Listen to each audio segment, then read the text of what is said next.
श्री गणेशाय नमः। जय श्री कृष्ण। राधे राधे। नमस्कार दोस्तों, हिंदू धर्म में सप्ताह का हर दिन किसी न किसी देवी देवता की पूजा और व्रत के लिए समर्पित होता है। बात करें रविवार के दिन की, तो इस दिन भगवान सूर्य की पूजा उपासना की जाती है और व्रत रखे जाते हैं। दोस्तों, हिंदू धर्म में सूर्य देव की पूजा और व्रत को बहुत महत्वपूर्ण माना गया है, क्योंकि सूर्य देव एकमात्र ऐसे देवता है जो नियमित रूप से सभी लोगों को साक्षात दर्शन देते हैं। मान्यता है कि जो व्यक्ति रविवार के दिन व्रत रखता है, उसे भगवान भास्कर की कृपा से निरोगी काया प्राप्त होती है, जीवन में शांति और खुशहाली आती है और समाज में उसका मान सम्मान व यश भी बढ़ता है। दोस्तों, हिंदू धर्म के साथ ही ज्योतिष में भी सूर्य को महत्वपूर्ण माना गया है। सूर्य को सभी नवग्रहों की राजा कहा गया है। सूर्य की महत्ता इस बात से ही समझी जा सकती है कि सूर्य के प्रकाश से ही पृथ्वी पर जीवन संभव है। इसीलिए रविवार के दिन सूर्य देव की विधि विधान से पूजा करें और साथ ही कुछ नियमों का पालन जरूर करें। दोस्तों, रविवार के दिन सुबह जल्दी उठकर स्नान आदि करें और साफ कपड़े पहन ले। इस दिन काले और गहरे रंग के कपड़े ना पहने। इसके बाद एक लोटे में शुद्ध व साफ जल लेकर उसमें रोली, माला, फूल, अक्षत, शक्कर, चंदन आदि मिलाकर सूर्य देव को अर्घ्य दे और रविवार व्रत का संकल्प ले। इसके बाद पूजा के लिए एक चौकी तैयार कर लीजिए। चौकी में लाल रंग का कपड़ा रखकर सूर्य देव की तस्वीर स्थापित करें। भगवान को रोली, अक्षत, सुपारी, फूल आदि चढ़ाए, फल और मिष्ठान का भोग लगाए और फिर धूप दिखाए। अब रविवार की व्रत कथा पढ़े या सुने। अंत में सूर्य देव की आरती जरूर करें। चलिए दोस्तों, हम रविवार के कुछ नियमों के बारे में जान लेते हैं। दोस्तों, रविवार के दिन सूर्योदय से पूर्व उठना चाहिए। रविवार के दिन नमक का त्याग करें। रविवार के दिन मांस मदिरा से दूर रहे। रविवार के दिन बाल दाढ़ी न कटवाए। इस दिन बदन में तेल मालिश भी नहीं करनी चाहिए। आज के दिन तांबा धातु से जुड़ी चीजों की खरीद बिक्री न करें। दूध को जलाने से संबंधित जैसे घी निकालना आदि काम ना करें। आज के दिन ग्रे, काला, नीला और गहरे रंग के कपड़े ना पहने। आइए दोस्तों, अब हम रविवार व्रत की पौराणिक कथा का श्रवण करें। दोस्तों, इस कथा के अनुसार प्राचीन काल में एक बुढ़िया रहती थी। वह नियमित रूप से रविवार का व्रत करती थी। रविवार के दिन सूर्योदय से पहले उठकर बुढ़िया स्नान आदि से निवृत्त होकर आंगन को गोबर से लिपकर स्वच्छ करती थी। उसके बाद सूर्य भगवान की पूजा करते हुए रविवार व्रत कथा सुनकर सूर्य भगवान का भोग लगाकर दिन में एक समय भोजन करती थी। सूर्य भगवान की अनुकंपा से बुढ़िया को किसी प्रकार की चिंता एवं कष्ट नहीं था। धीरे धीरे उसका घर धन धान्य से भर रहा था।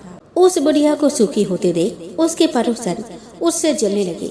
बुढ़िया ने कोई गाय नहीं पाल रखी थी, अतः वह अपने पड़ोसन के आंगन में बंधी गाय का गोबर लाती थी। पड़ोसन ने कुछ सोचकर अपने गाय को घर के भीतर बांध दिया। रविवार को गोबर न मिलने से बुढ़िया अपना आंगन नहीं लिप सकी। आंगन न लिप पाने के कारण उस बुढ़िया ने सूर्य भगवान को भोग नहीं लगाया और उस दिन स्वयं भी भोजन नहीं किया। सूर्यास्त होने पर बुढ़िया भूखे प्यासे ही सो गई। दोस्तों, प्रातः काल सूर्योदय से पूर्व उस बुढ़िया की आँख खुली तो वह अपने घर के आंगन में सुंदर गाय और बछड़े को देखकर हैरान हो गई। गाय को आंगन में बांधकर उसने जल्दी से उसे चारा लाकर खिलाया। पड़ोसन ने उस बुढ़िया के आंगन में बंधी वह सुंदर गाय और बछड़े को देखा तो वह उससे और अधिक जलने लगी। तभी गाय ने सोने का गोबर किया। गोबर को देखते ही पड़ोसन की आंखें फट गई। पड़ोसन ने उस बुढ़िया को आसपास न पाकर तुरंत उस गोबर को उठाया और अपने घर ले गई और अपनी गाय का गोबर वहां रखाई। सोने के गोबर से पड़ोसन कुछ ही दिनों में धनवान हो गई। गाय प्रतिदिन सूर्योदय से पूर्व सोने का गोबर किया करती थी और बुढ़िया के उठने के पहले ही पड़ोसन उस गोबर को उठा कर ली जाती थी। बहुत दिनों तक बुढ़िया को सोने के गोबर के बारे में कुछ पता ही नहीं चला। बुढ़िया पहले की तरह ही हर रविवार को भगवान सूर्यदेव का व्रत करती रही और कथा सुनती रही। लेकिन सूर्य भगवान को जब पड़ोसन की चालाकी का पता चला तो उन्होंने तेज आंधी चलाई। आंधी का प्रकोप देखकर बुढ़िया ने गाय को घर के भीतर बांध दिया सुबह उठकर बुढ़िया ने सोने का गोबर देखा तो उसे बहुत आश्चर्य हुआ। दोस्तों, उस दिन के बाद से बुढ़िया गाय को घर के भीतर बांधने लगी। सोने के गोबर से बुढ़िया कुछ ही दिन में बहुत धनी हो गई। उस बुढ़िया के धनी होने से पड़ोसन बुरी तरह से जल भून कर राख हो गई। उधर पड़ोसन ने देखा कि बुढ़िया गाय को तो घर के भीतर बांधने लगी है और उसका सोने का गोबर उठाने का काम नहीं हो रहा, तो वह ईर्ष्या और दाह से जल उठी और कुछ उपाय न देखकर पड़ोसन ने उस देश के राजा के सभा में जाकर कहा कि महाराज, मेरे पड़ोस में एक वृद्धा के पास एक ऐसा गाय है जो आप जैसे राजाओं के ही योग्य है। वह नित्य सोने का गोबर देती है। आप उस सोने से प्रजा का पालन करिए। वह वृद्धा इतने सोने का क्या करेगी? राजा ने यह बात सुनकर अपने दूतों को वृद्धा के घर से गाय लाने की आज्ञा दी। वह बुढ़िया प्रातः ईश्वर का भोग लगाकर भोजन ग्रहण करने जा ही रही थी कि राजा के कर्मचारी गाय खोल कर ले गए। बुढ़िया काफी रोई चिल्लाई, किंतु कर्मचारियों के समक्ष कोई क्या कहता। उस दिन बुढ़िया गाय के वियोग में भोजन न खा सकी और रात भर रो रो कर ईश्वर से गाय को पुनः पाने के लिए प्रार्थना करती रही। उधर राजा गाय को देखकर बहुत प्रसन्न हुआ, लेकिन सुबह जैसे ही वह उठा, सारा महल गोबर से भरा दिखाई देने लगा। राजा यह देखकर घबरा गया। भगवान ने रात्रि में राजा को स्वप्न में कहा कि हे राजा, गाय वृद्धा को लौटाने में ही तेरा भला है। उसके रविवार के व्रत से प्रसन्न होकर मैंने उसे गाय दी थी। प्रातः होते ही राजा ने बुढ़िया को बुलाकर बहुत से धन के साथ सम्मान सहित गाय बछड़ा लौटा दिया। उसके पड़ोसन को बुलाकर उचित दंड दिया। इतना करने के बाद राजा के महल से गंदगी दूर हो गई।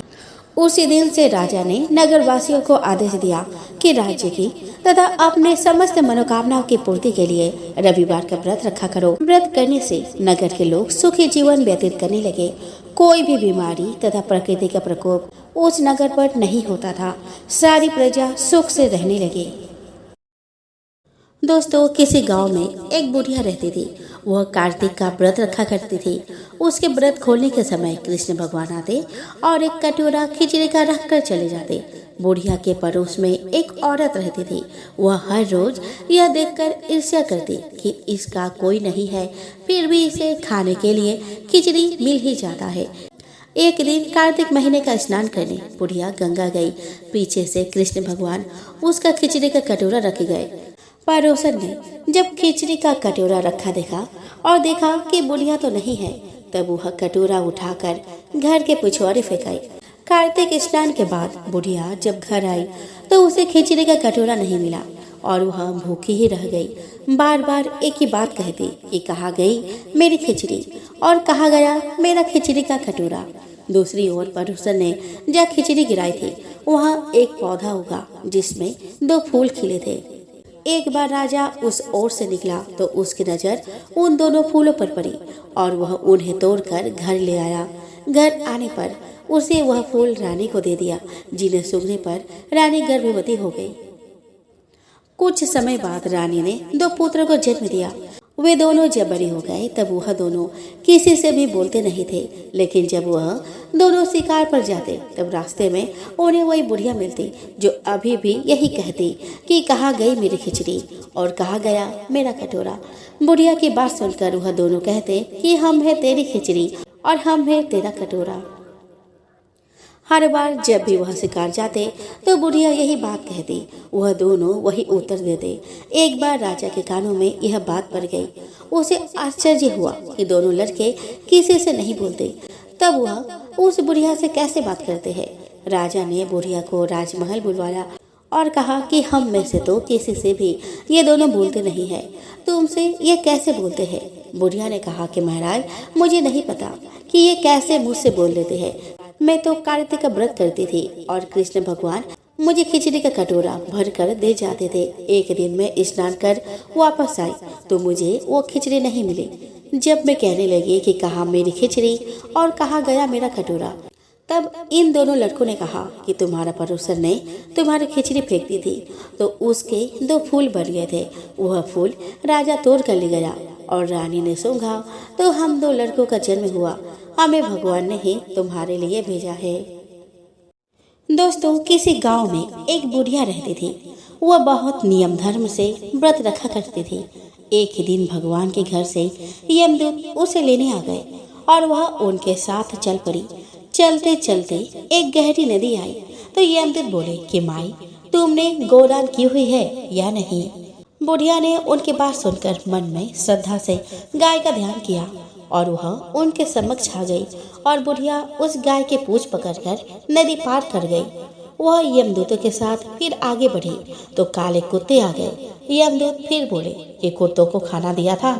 बुढ़िया ने मन में कुत्तों का ध्यान किया तो वे रास्ते से चले गए।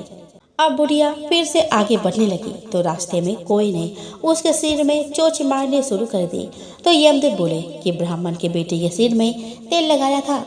बुढ़िया ने ब्राह्मण के बेटे का ध्यान किया तो कोई ने चोंच मारनी बंद कर दी। कुछ आगे बढ़ने पर बुढ़िया के पैर में कांटे चुभने लगे तो यमदूत बोले कि खराव आदि दान की है। बुढ़िया ने उनका ध्यान किया तो खराव उसके पैरों में आ गई। बुढ़िया फिर आगे बढ़ी तो चित्रगुप्त जी ने यमराज से कहा कि आप कैसे लेकर आए हो। यमराज जी बोले कि बुढ़िया ने दान पुण्य तो बहुत किए लेकिन धर्मराज जी का कुछ नहीं किया, इसलिए आगे का द्वार इसके लिए बंद है। सारी बात सुनने के बाद बुढ़िया बोली कि आप मुझे सिर्फ 7 दिन के लिए वापस धरती पर भेज दो। मैं धर्मराज जी का व्रत और उद्यापन करके वापस आ जाऊंगी। बुढ़िया माई वापस धरती पर अपने गांव आ गई और गांव वालों ने उसे भूतनी समझकर अपने दरवाजे बंद कर दिए। जब वह अपने घर गई तो उसके बहू बेटी भी दरवाजे बंद करके बैठ गए। बुढ़िया ने कहा कि मैं भूतनी नहीं हूँ, मैं तो धर्मराज जी की आज्ञा से वापस धरती पर 7 दिन के लिए आई हूँ। इन 7 दिनों में मैं धर्मराज जी का व्रत और उद्यापन करूंगी जिससे मुझे परलोक में जगह मिलेगी। बुढ़िया की बातों से आश्वस्त होकर बहू बेटे उसके लिए पूजा की सारी सामग्री एकत्र करते हैं, लेकिन जब बुढ़िया कहानी कहती है तो वह हुंकार नहीं भरते, जिससे बुढ़िया फिर अपने पड़ोसन को कहानी सुनाती है और वह हुंकारा भरती है। सारा दिन की पूजा व्रत और उद्यापन के बाद धर्मराज जी बुढ़िया को लेने के लिए विमान भेजते हैं। स्वर्ग का विमान देखकर उसके बहू बेटों के साथ सारे गाँव वाले भी स्वर्ग जाने को तैयार हो गए। बुढ़िया ने कहा कि तुम कहाँ तैयार हो रहे हो, मेरी कहानी तो केवल पड़ोसन ने सुनी है, इसलिए वही साथ जाएगी। सारे गांव वाले बुढ़िया से धर्मराज जी की कहानी सुनाने का आग्रह करते हैं तो बुढ़िया उन्हें कहानी सुना देती है। कहानी सुनने के बाद सारे ग्रामवासी विमान में बैठकर स्वर्ग जाते हैं तो धर्मराज जी कहते हैं कि मैंने तो विमान केवल बुढ़िया को लाने भेजा था। बुढ़िया माई कहती है कि हे धर्मराज, मैंने जो भी पुण्य किए हैं उसमें से आधा भाग आप गांव वाले को दे दो। इस तरह से धर्मराज ने ग्रामवासियों को भी स्वर्ग में जगह दे दी। हे धर्मराज महाराज, जैसे आपने बुढ़िया के साथ सभी गांव वालों को भी स्वर्ग में जगह दी, उसी तरह हमें भी देना। कहानी सुनकर हुंकार भरने वालों को और कहानी कहने वालों को भी जगह देना। तो बोलो धर्मराज जी की जय। प्राचीन काल में एक धनी व्यक्ति था जिसके पास सभी प्रकार की धन दौलत एवं शोहरत थी, लेकिन दुर्भाग्य यह था कि उस व्यक्ति की कोई संतान न थी। इस बात का दुख उसे हमेशा सताता था, लेकिन वह और उसकी पत्नी दोनों शिव भक्त थे। दोनों ही भगवान शिव की आराधना में सोमवार की व्रत रखने लगे। उनकी सच्ची भक्ति को देखकर माँ पार्वती ने शिव भगवान से उन दोनों दंपति की सोनी गोद को भरने का आग्रह किया। परिणाम स्वरूप शिव जी के आशीर्वाद से उनके घर में पुत्र ने जन्म लिया, लेकिन बालक के जन्म के साथ ही एक आकाशवाणी हुई, यह बालक अल्पायु का होगा।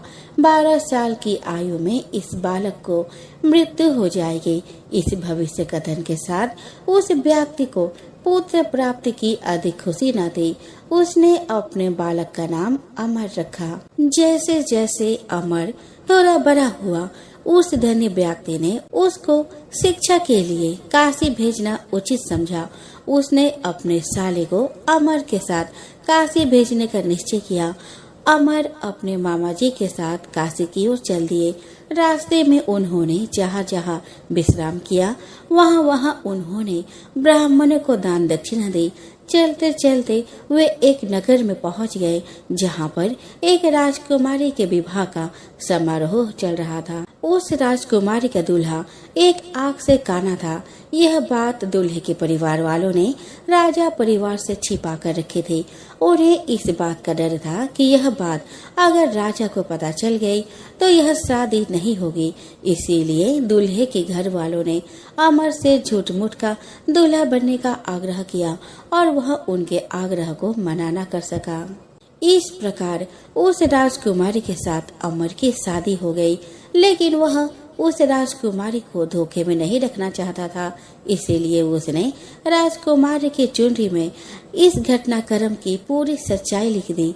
राजकुमारी ने जब अमर के उस संदेश को पढ़ा तब उसने अमर को ही अपना पति माना और काशी से वापस लौटने तक उसका इंतजार करने को कहा। अमर और उसके मामा वहां से काशी की ओर चल दिए। समय का पहिया आगे बढ़ता रहा। उधर अमर हमेशा धार्मिक कार्यों में लगा रहता था। जब अमर ठीक 12 साल का हुआ तब वह शिव मंदिर में भोले बाबा को बेलपत्तियां चढ़ा रहा था। उसी समय वहां यमराज उसके प्राण लेने पधार गए, लेकिन उससे पहले भगवान शिव ने अमर की भक्ति से प्रसन्न होकर उसे दीर्घायु का वरदान दे दिया। परिणाम स्वरूप यमराज को खाली हाथ लौटना पड़ा। बाद में अमर काशी से शिक्षा प्राप्त करके अपने पत्नी के साथ घर लौटा।